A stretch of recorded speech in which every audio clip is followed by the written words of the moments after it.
Now that we're nearly 2 months into this federal law enforcement surge, we had a chance to see what it really looks like. For many critics, the same concerns over immigration activity and possible racial profiling persist, but the numbers show the already improving crime numbers are dropping even faster than before. We're joined virtually by Dr. Kenneth Whalum Jr., pastor of the New Olivet Worship Center, and who has been a vocal supporter of this intervention. Dr. Whalum, thank you for joining us. I know you're on the road today getting ready to enjoy your holiday with family. Absolutely. It's my pleasure, though, Alex. I'm very excited about the news that A.G. Bundy and others are going to be in town to update us and to get an update from us. And I have some good news myself that I probably can break some news on your show. Well, let's go ahead and break that news. What do you have for us? Well, as I understand it, Mayor Young and leaders at the chamber are moving forward with plans for the meeting that you and I discussed to address the education system in Memphis, to provide some help for the school board to, instead of moving students and merging students, which can be a law enforcement issue, the chamber, as I understand it, we're going to start looking for some spaces where they can provide some temporary classroom space for those kids in those schools, mostly in Frazier. And Dr. Whalum, for those who don't know, why was this so imperative? Why did you feel this was really needed? Well, the announcements have been coming for months now that there will be a possibility that schools will be closing. But now the school board is conducting community meetings and hearing from the public. And the parents, as you guys have reported, are concerned about the issues in student performance, the issues in possible gang activity, the safety issues, and this couldn't be more timely because, as you know, part of the reason why we have the high crime that we have is because of poor educational outcomes. And this is an area where Mayor Young and the chamber and the police department and MATA and everybody who's been getting such a bad rap lately can roll up our sleeves and do something positive while the task force is in town. And Dr. Whalum, let's talk about that task force. And of course, this visit with Pam Bondi, the governor, 2 U.S. senators, and others will be here in Memphis in a very short time. You mentioned a little bit earlier, you are very excited about this. What are you expecting to hear? What do you think Memphis needs to hear? I think Memphis needs to hear what we have been hearing in bits and pieces all along. And what we know from our own observance is that the streets are safer, the crime is down, and the task force, I just texted you, I don't know if you got it yet, but I texted you a Facebook post from the Tennessee National Guard, which outlined how several National Guardsmen helped out and provided life-preserving assistance for some victims of a bad car wreck on I-40. So there is really no downside, Alex, to the Guard being here or to the task force being here. And I think that probably critics are mostly just criticizing for the sake of criticizing. So with that in mind, as you well know, lawsuits have been filed, especially with Mayor Lee Harris, the county mayor, as well as others who are still opposed to the National Guard being here. Do you see any validity in that suit, or do you think that's just a waste of time here?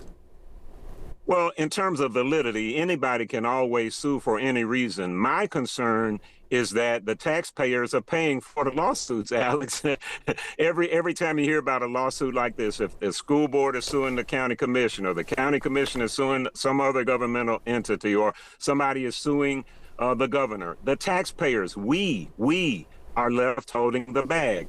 And I would just hope that those who are filing these lawsuits would sort of slow down for a second.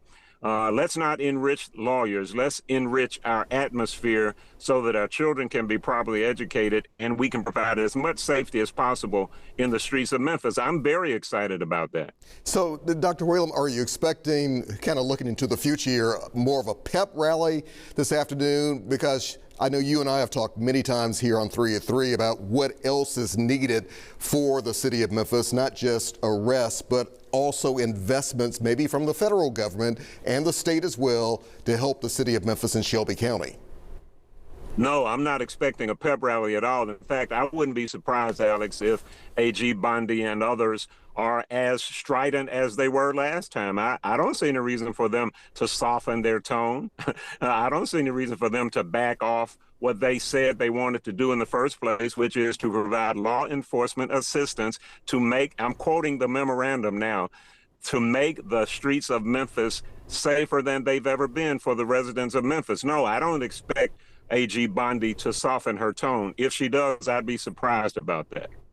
What else are you going to be listening for? And what do you think Memphians, what else do you think they need to hear that will make them say, perhaps the Memphis Safe Task Force, no matter how you perceive the National Guard's role, that the task force is needed here one way or the other?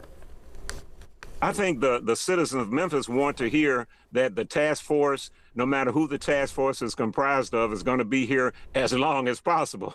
And I'm hoping to hear from AG Bondi that they don't plan to leave anytime soon, Alex.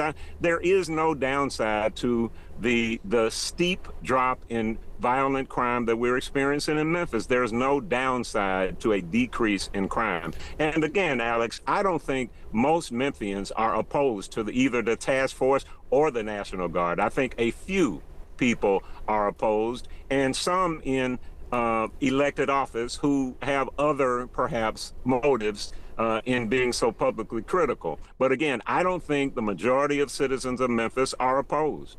And one last thing very quickly here. So, Dr. Whalum, you don't have a problem, obviously, with the task force being here maybe another month from now, maybe 6 months from now, maybe even a year from now? I am hoping, again, as long as possible. If that's a year, that's great. Maybe we can even be talking about this in November around Thanksgiving of next year. But again, I'll repeat the caveat that I have stated on your show before. We must, and as I told you earlier, there is a positive sign in this direction. We must collaborate now to make sure that our situation, our education, and our economy is on an upward trajectory. If we don't do that, before the task force leaves, we're going to be in a worse position than before. But I repeat, there is hopeful news from Mayor Young and from leaders at the chamber that we are finally beginning to take steps in the direction of meaningful collaboration. Dr. Kenneth Whalum, I appreciate you taking the time. I know, again, you have a lot going on this week. Be sure to tell your mom, be sure to tell the rest of the family I said happy Thanksgiving. Thanks so much. Same to you, Alex. All right, we'll catch up soon. Thank you very much.